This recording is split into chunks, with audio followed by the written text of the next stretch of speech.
you didn't leave Warcraft, Warcraft left you. I think I've actually said that before on stream. Like someone said like something about PvP, like, oh, you left PvP. And I was like, I still love PvP, but it's not quite the same, you know? So it's like, it's very different. Anyway, let's take a look. We were kids playing a game that felt like it was for adults. Now we're adults playing a game that feels like it's made for kids. Whoa, true. Yeah, when I was like 12, I was like, yeah, actually kind of true. Huh. World of Warcraft, baby! Yeah! My dog loves World of Warcraft. This used to be World of Warcraft, a game full of conflict and war. It's considered by many the greatest and biggest video. Man, that just gave me like a massive flashback. When I was growing up, I had a dog. His name was Ollie, and he was there with me playing so much WoW. Like the entire time, man, like just hanging out on my bed, hanging out in my room, on my lap, next to me, playing WoW the whole time. He loved playing WoW with me. I mean, I was playing WoW and he was there hanging out. But yeah, that was my childhood dog. So R.I.P. Ollie. I love you, Ollie. Has definitely some good memories Video there. game ever made, generating way past $10 billion in its lifetime. But somewhere along its way, it has lost its magic. I was entertained literally every second. In current World of fucking Warcraft, you can get to level 100 by buying it. It's like the game. How old is Soda there? Old Soda? It's not even, this is like middle-aged Soda, because there's like young Soda, you know, who's like, hey, he has a little soda can over here too. This is probably like 5 years ago or something. I don't know. It's like the game, like you can't even understand what the fuck is happening in the game. For years, the company behind the game, Blizzard, has desperately been trying to recreate the magic that once was, but without much success. Today, they're even afraid to disclose their own subscriber numbers, and the people behind the game wished it wasn't even called Warcraft anymore. Man, I wish we hadn't called it Warcraft. Sounds kind of intimidating. Which is confusing. Yeah, yo, look, I love Holly, but that quote definitely makes me like, oh, come on! Why? You know, I wonder what Metzen thinks of that, because like for Metzen, it's like Warcraft, you know, it's like all of his brain child like in there. That was Metzen. Wait, did Metzen said that? It was Metzen, not Holly? Oh, Holly was quoting Metzen. I wonder the context of Metzen saying that. Because does that sound like something Metzen would say? You know, but like sometimes there's missing context. It doesn't seem like something Metzen would say. No. Yeah, it doesn't seem. Anyway, maybe there was more context that we were missing to give him benefit of the doubt. Because I wonder what Metzen thinks of that, because it seems like very anti-Metzen, but apparently it was a Metzen quote. Huh. Yeah, I wonder what's going on there. I will say this, though. A lot of people love retail WoW as it is. To my knowledge, retail WoW is the biggest Western MMO still. Like, more people are playing than any other MMO and more than Classic. So as much as I might want to critique retail, or maybe a lot of you guys, or maybe this video, and hey, probably for good reasons, I think acknowledging that it's still pretty much like let's be honest, King of the Hill is like a fair acknowledgement. Like, I think just being like, oh, it's dead, it's over, chi, it sucks, it's awful, it's like kind of narrow-sighted. So I want to like mention that. It's like, well, we might, as longtime WoW players, we might feel this way, but like let's back up and just look at it from an outsider's perspective. It's still pretty much like King of the Hill. So I just want to say that. When it's literally a game about war between two factions. Now, how do you go from being recognized as the biggest game in the world to be embarrassed by your own name? I think I found the answer, but it's not as obvious as you might think. And by the end of this video, you'll understand why not even Blizzard can bring it back. In 2004, World of Warcraft took the gaming industry by storm, and it quickly became one of the biggest massive multiplayer online games. I wouldn't talk to them if they don't play WoW. What would get you to stop playing? I don't want to stop. Why would I want to stop? How long are you gonna play for? All night, all week maybe. You don't have to work tomorrow? Work? There's no such thing as work with WoW. People literally spend years of their lives in the game, and and some of the closest friendships came from meeting each other online. We met on World of Warcraft. I got him into WoW. I got like 7 of my friends into WoW. My ex-girlfriend, I got ex-girlfriend, emphasis on the ex. When new expansions came out, people would travel across continents just to wait in line for the midnight release. We're at EB Games in West Hollywood for the release of the Burning Crusade. I come from Mexico just to get Burning Crusade. Now, briefly TBC, put, World of Warcraft was a world inhabited by its players. And as you made your character, you naturally also picked the faction that you would belong to, which was... Man, after playing Warcraft 3, and I'm not even fully done yet, we're getting there, but I can't imagine how hype Warcraft 3 fans were when TVC came out.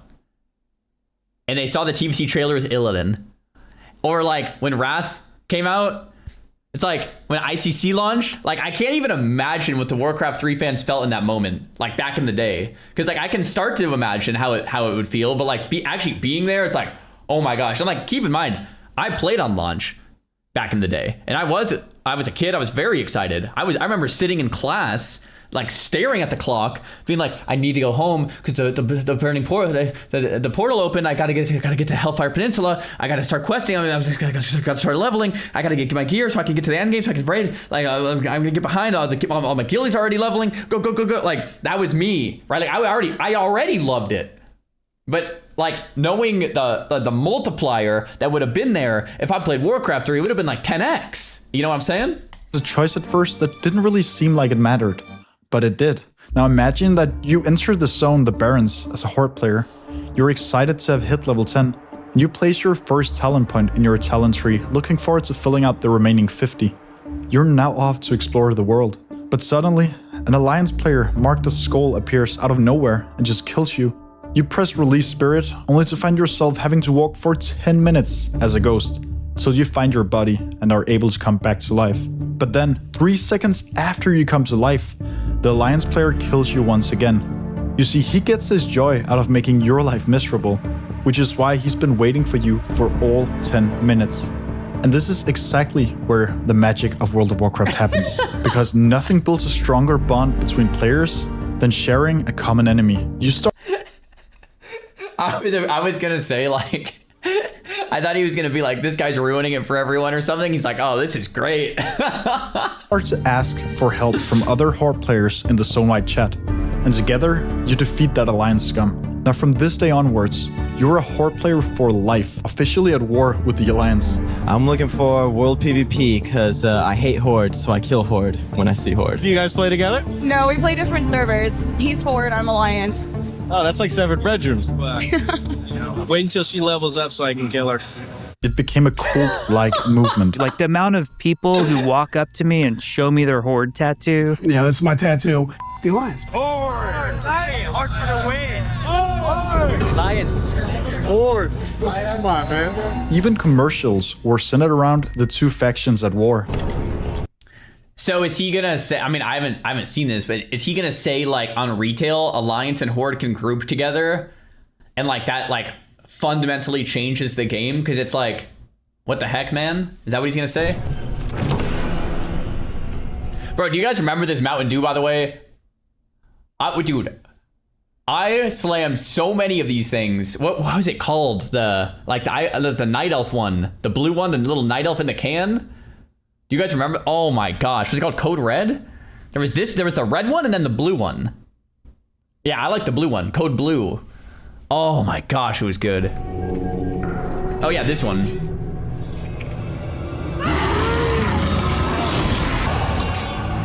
But the extreme rivalry of the two factions wasn't just something that randomly happened. In fact, it was born from one of the most controversial decisions in the game's development. The world is divided into two warring factions. There's the Horde and the Alliance. And that was a very important, very controversial decision that was made by Alan Adham. Pardo and I came from EverQuest, where we felt like this was a horrible decision Alan was making. You see, in EverQuest, every race would be able to group up and play together. Splitting the world in two was seen as a very bad strategic move. But Alan Adam, one of the founders of Blizzard, had seen something that the others hadn't. He came from more of the dark age of Camelot that was more PvP based.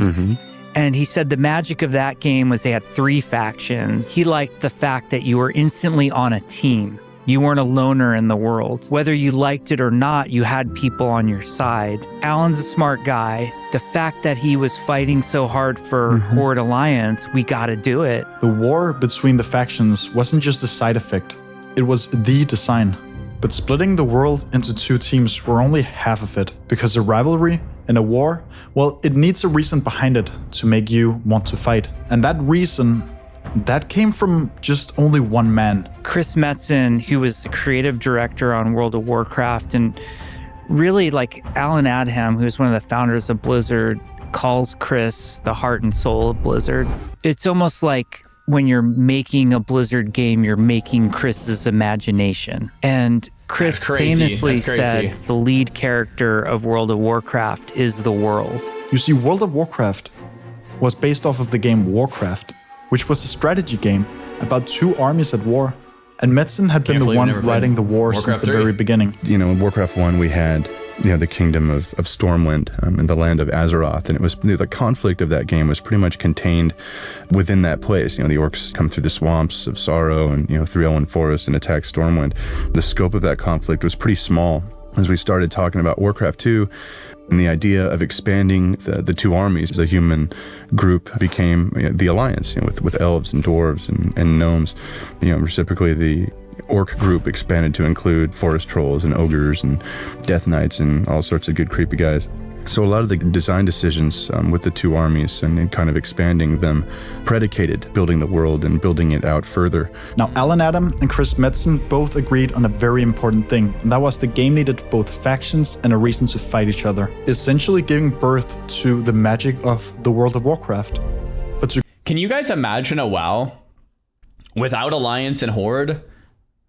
With just in Classic WoW, everyone can group with each other. They weren't necessarily at war. They could just talk and party. I guess that's kind of how retail is now. I guess that has to be the point of this video. But man, that was so cool back in the day. So cool, Chris, this wasn't just a video game that they were making. It's more than just a video game. It's more than just this project we work on, for long periods of time. It's a vehicle through which we engage with the world, through our community, through the players and the people that love the fiction or the raiders, the PvP players, right?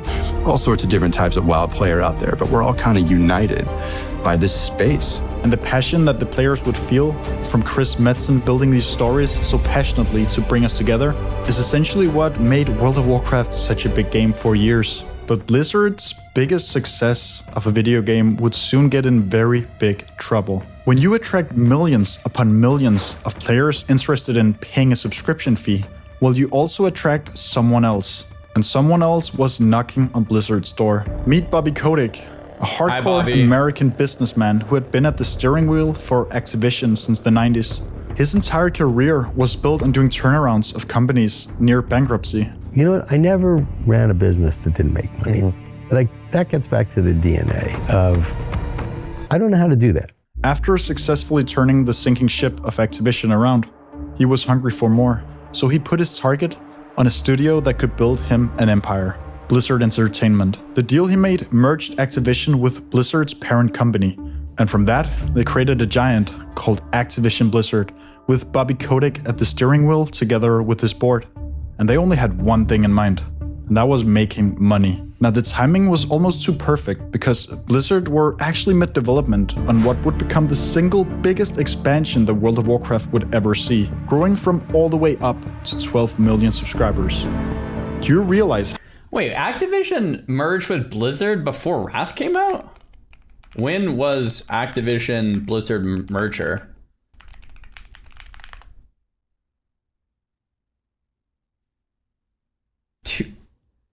Wait, what? Oh, why did I think it was way after that? It was July 9th, 2008 is when Activision combined with Blizzard's Entertainment, then parent company Vivendi Games. Why did I think it was okay. How much money that is. Interesting. They were nearly making $180 million per month.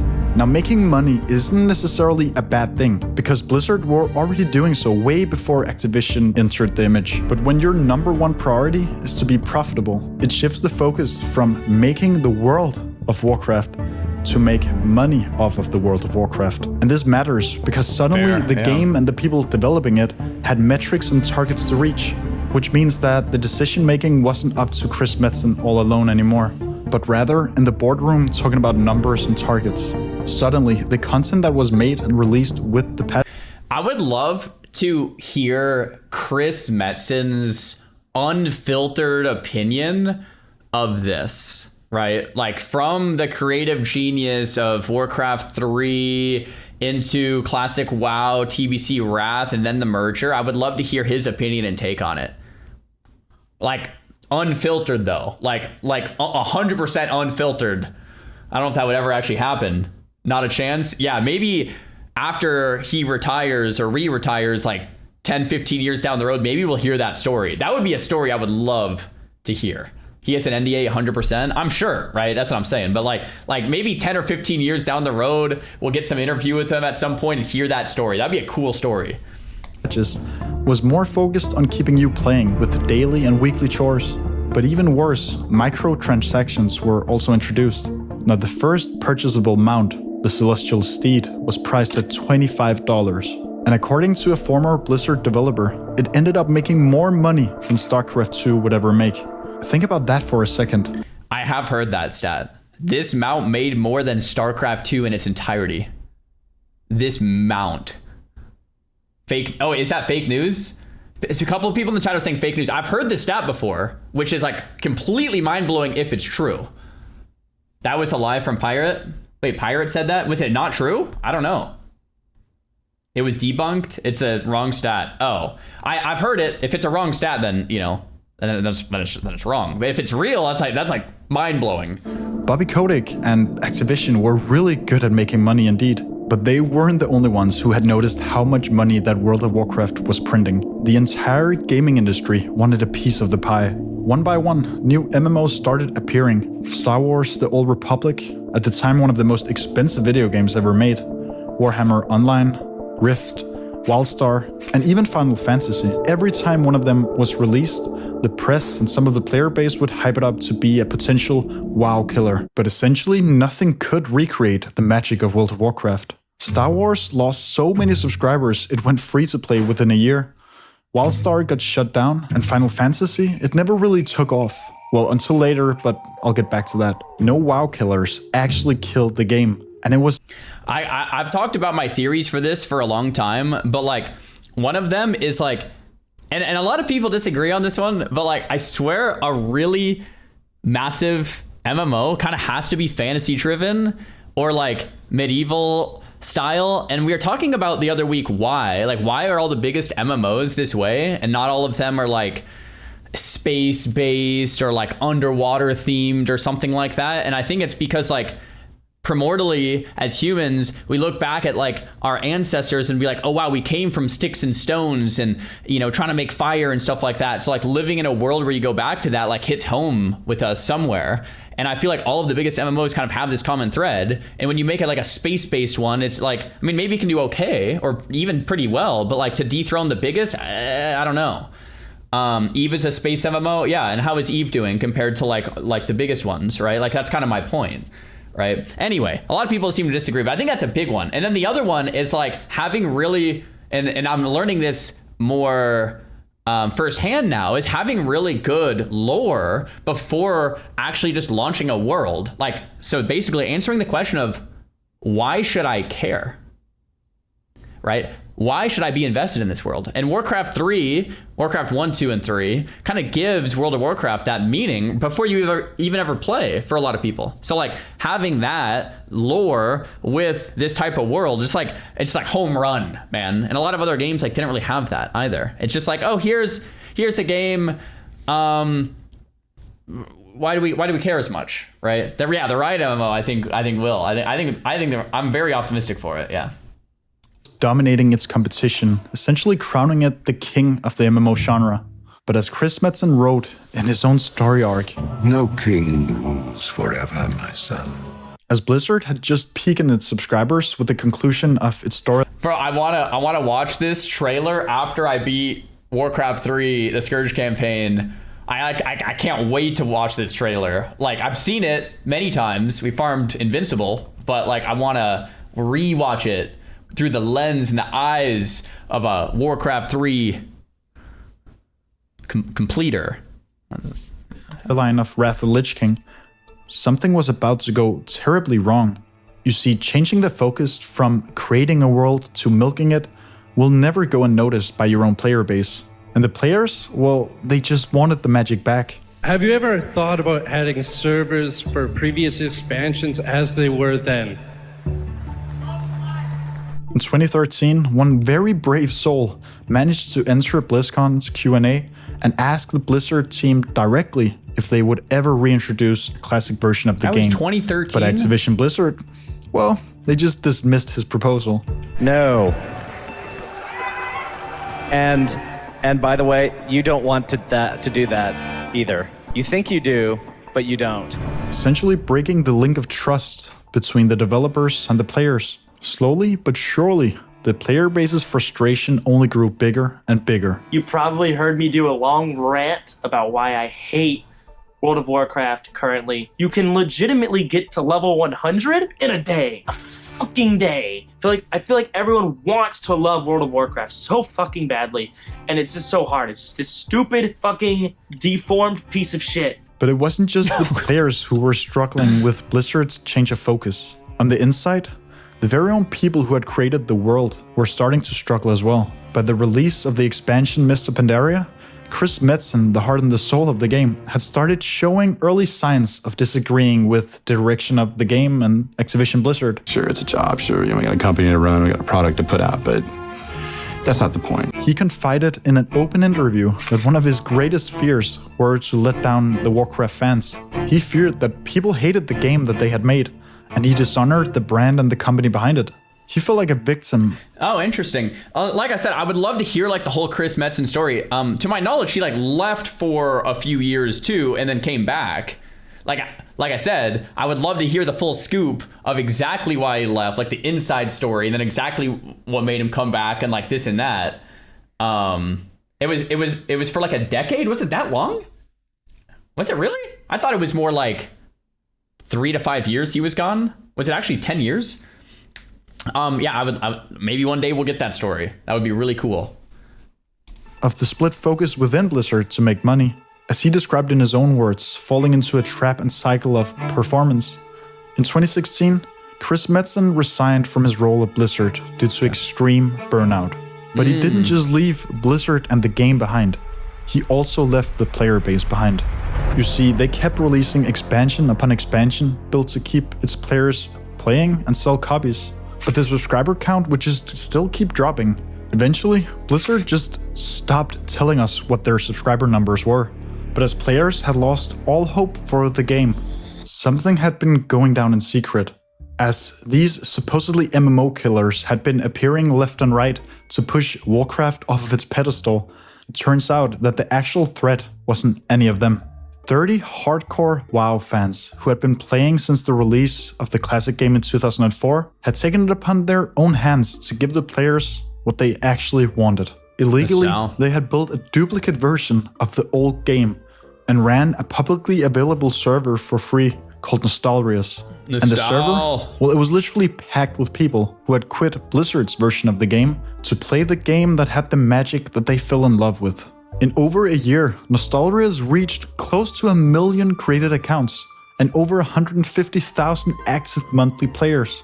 Even the biggest World of Warcraft streamers, such as Sodapoppin, was playing on the Nostalrius servers when he wasn't streaming, ultimately showing to Blizzard that the real threat to World of Warcraft was its own former self. But because this was an illegally built server and Blizzard owned the IP, they just without much hesitation sent a cease and desist to shut down the server, which meant that once again, the players were very discouraged and felt more frustrated than ever.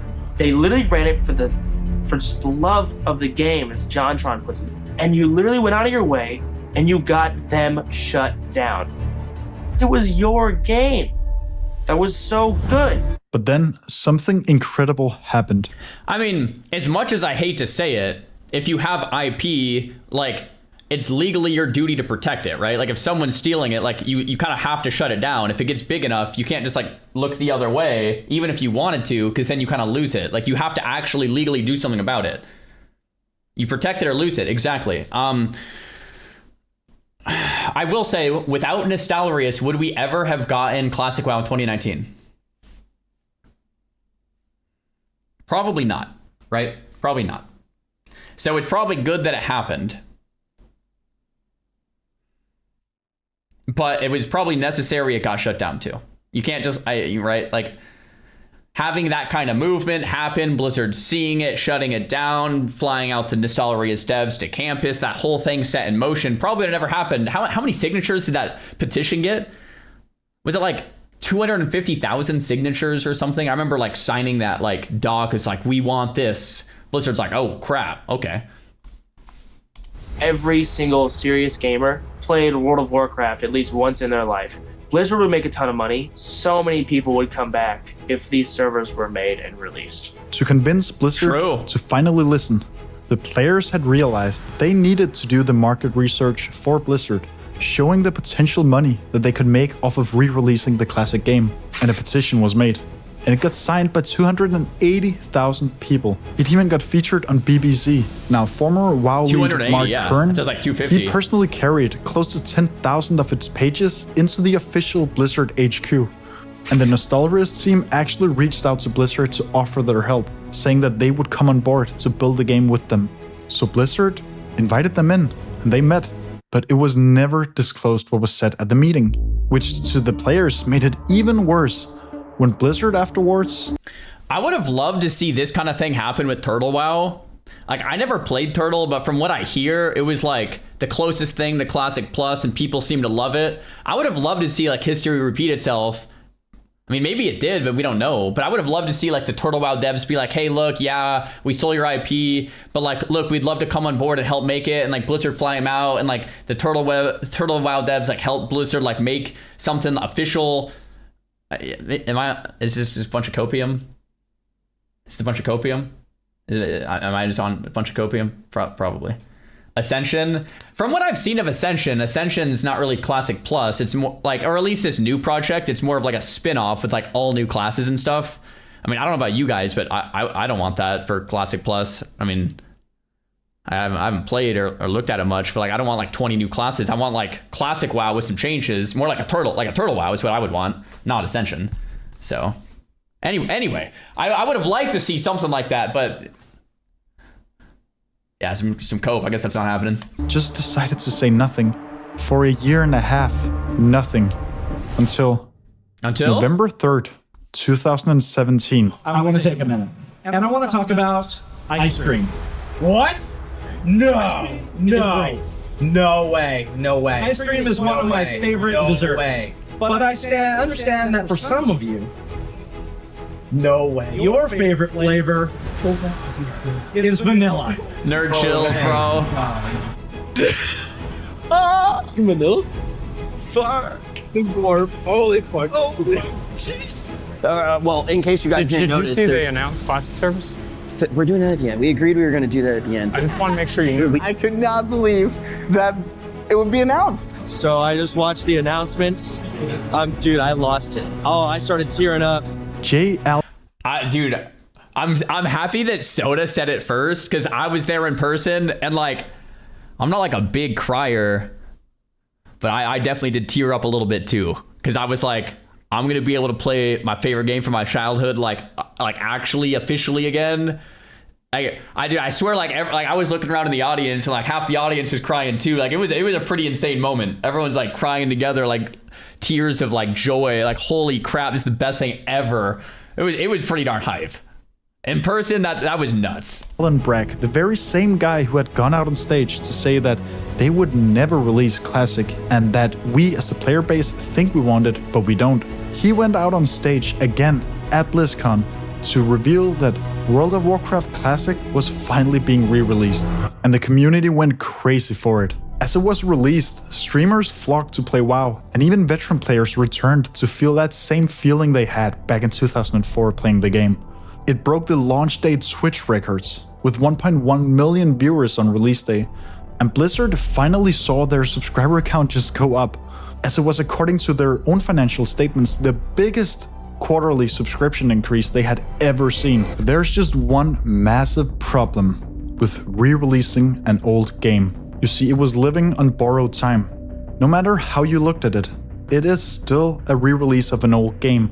And come the final patch of that game, Blizzard didn't have its soul at the steering wheel, Chris Metzen, which meant that when players were still actively playing the classic game, the decision for where to go with World of Warcraft Classic had to be made by someone else. Now enter Holly Longdale, the brought-in lead for Classic. You see, Holly had came directly from EverQuest, the same game that the original developers of WoW had taken inspiration from, which sparked a hope in the community.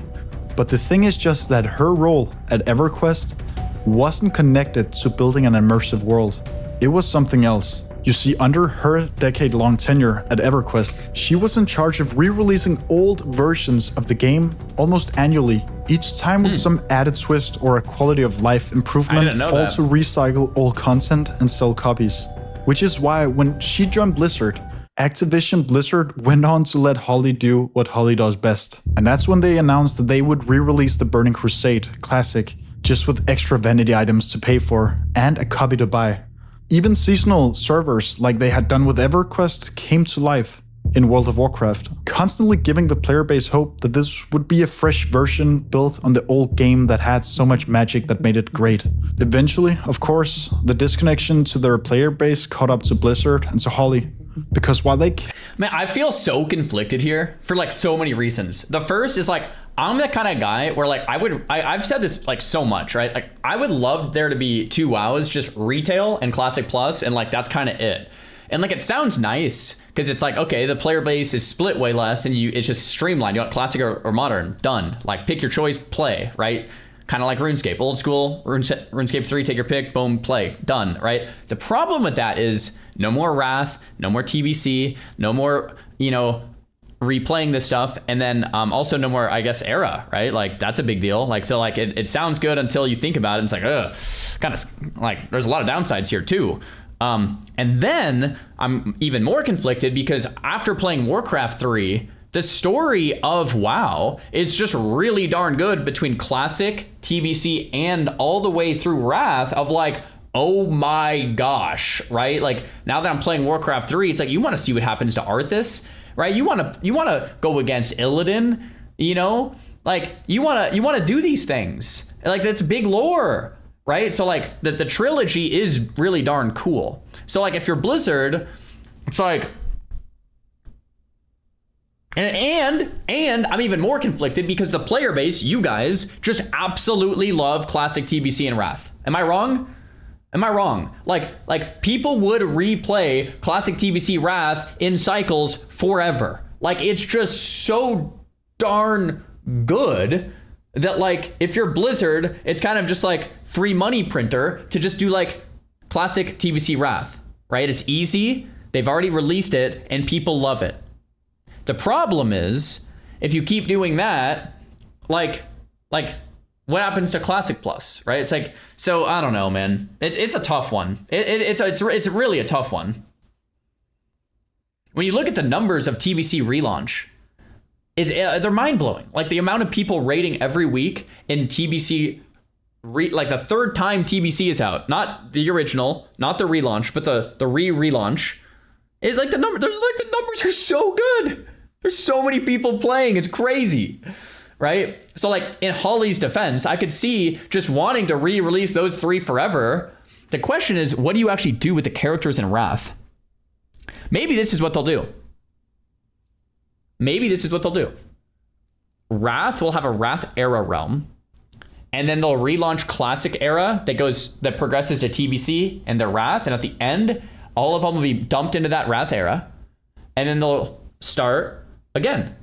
And they'll go to TBC and to Wrath and then dump it. Like that might be what they do. It would be a solution. The Wrath era realms would be dead most of the time until Wrath loops around. I kind of like that. I mean, the reality is like people would probably play that, you know? You just play classic TBC Wrath, dumps into the era realms, and you just keep going. You just keep reliving it, you know? The problem is like, dude, I don't know. Like for me, especially as a streamer too, like I love new stuff. So I don't know. Like I think I would play that, but I think I'd be way more excited to play something brand new that I've never played before, or like a Classic Plus, and be like, yeah. But I don't know. It's a complicated conversation. Kept re-releasing old content while never really making meaningful updates to the game. The players had caught eye on something else. A WoW killer from the past that had come back to haunt the future of what WoW was.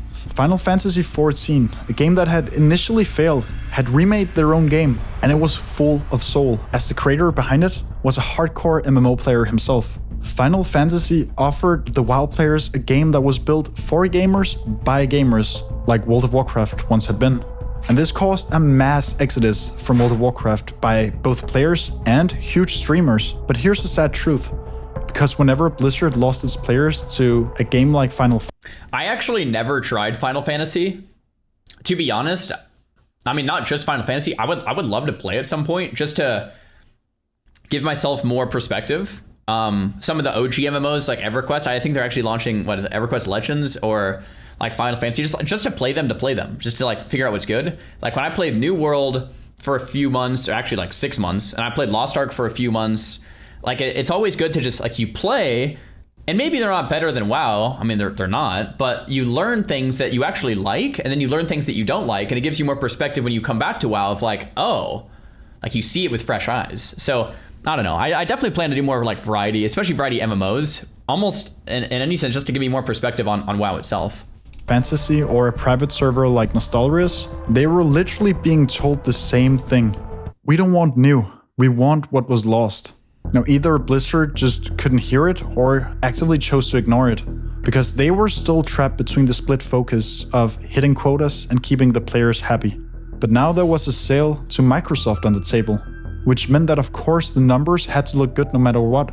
So instead of rebuilding the world, they essentially just doubled down on the strategy of chopping down World of Warcraft Classic into several different versions of the old game. Seasons of Mastery, Seasons of Discovery, Hardcore, and Era. Each one spiked and then faded a little faster than the last. And selling game copies built on a feeling of nostalgia won't last forever. They had taken a mirror of what once used to be World of Warcraft and just shattered into different pieces, hoping that the players wouldn't realize it is literally the same glass. And the man who set all of this in motion, well, he didn't really have to watch it break, because Microsoft... I mean, I feel like I disagree a little bit in the sense of like, players have absolutely loved replaying TBC, like way more than I thought. Players, I mean, I don't want to speak for everyone here, but like I loved Season of Discovery. And I think we've all could say we loved Hardcore. Like, you could say it was a bad choice, but was it really? Like, the only one I think really failed out of all of those was Season of Mastery. Season of Mastery, I think the timing was really bad. Well, it came out right when TBC did, or Wrath, maybe? Season of Mastery, the timing was just awful. So no one really played that. But for the rest, I feel like they were like Hardcore was definitely successful. It spun off like OnlyFans. Like Hardcore's crazy. And then Season of Discovery on launch was like nuts. Like I played throughout the whole thing. I enjoyed it. I don't know. I wouldn't necessarily say that was all like bad. Bought the company, and Bobby Kotick just sailed off with a fortune, while the entire industry applauded him for turning World of Warcraft into a machine that just printed money. But with the supposedly villain finally gone, so surely the magic could come back now, right? And this is where something genuinely unexpected happened. Something that would surprise even the old school veteran players and those who had left to play another game. Because Blizzard had one more card up their sleeve. There may very well be a job posting up soon on the Orgrimmar Warboard. And if there is, we'll call you.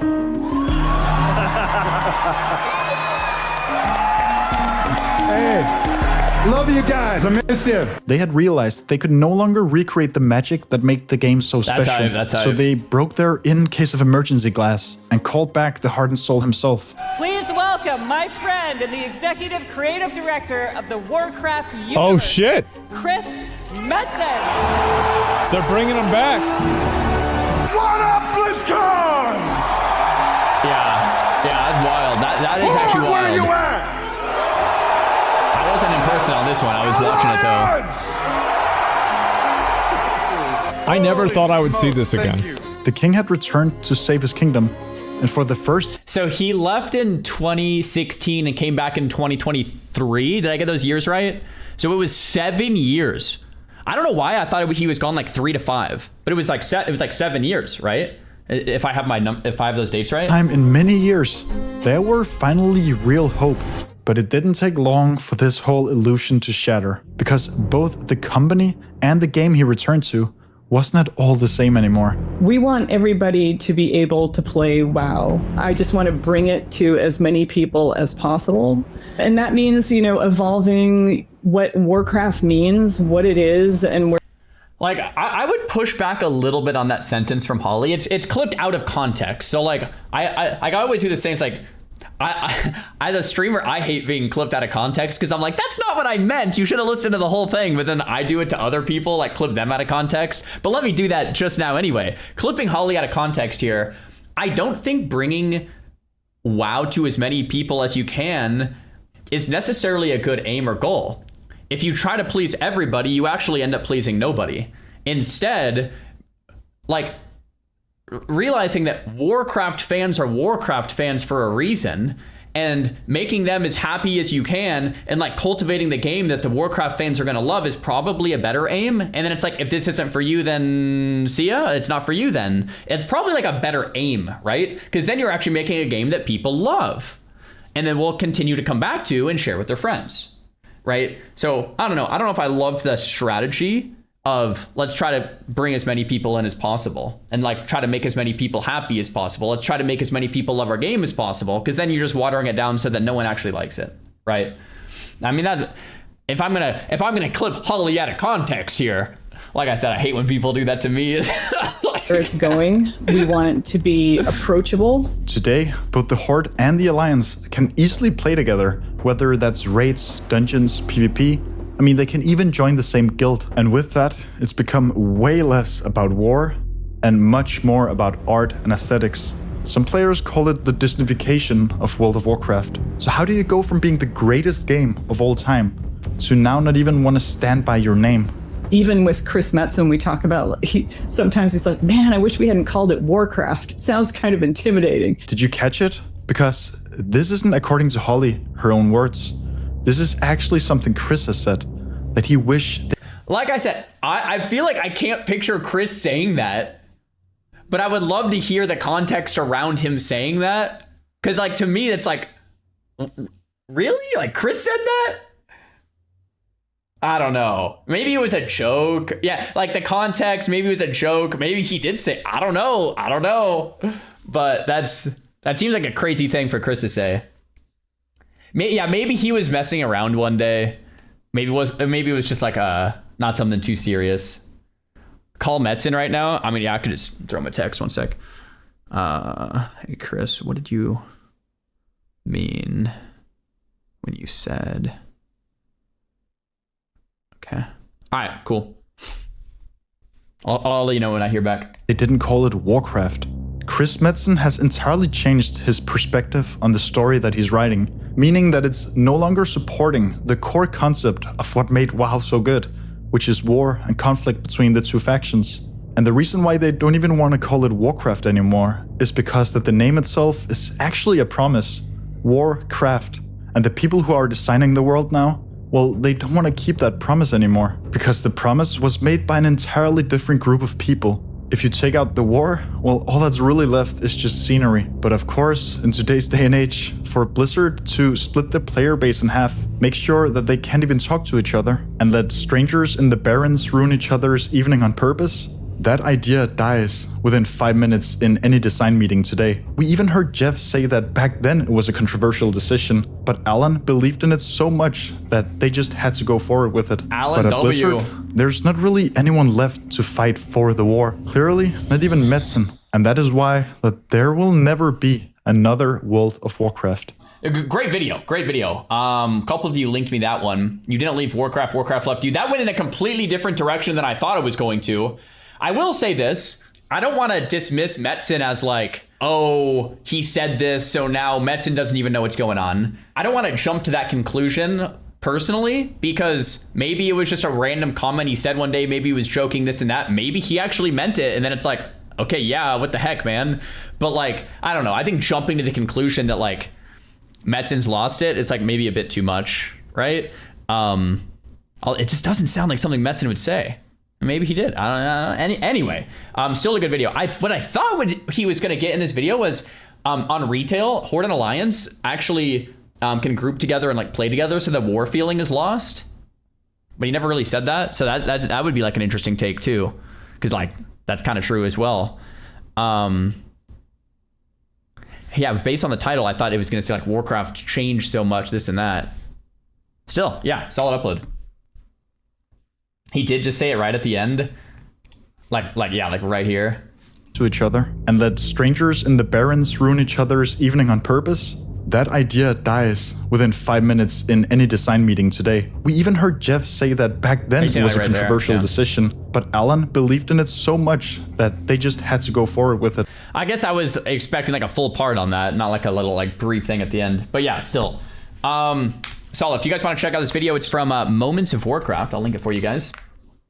Definitely very, very solid watch.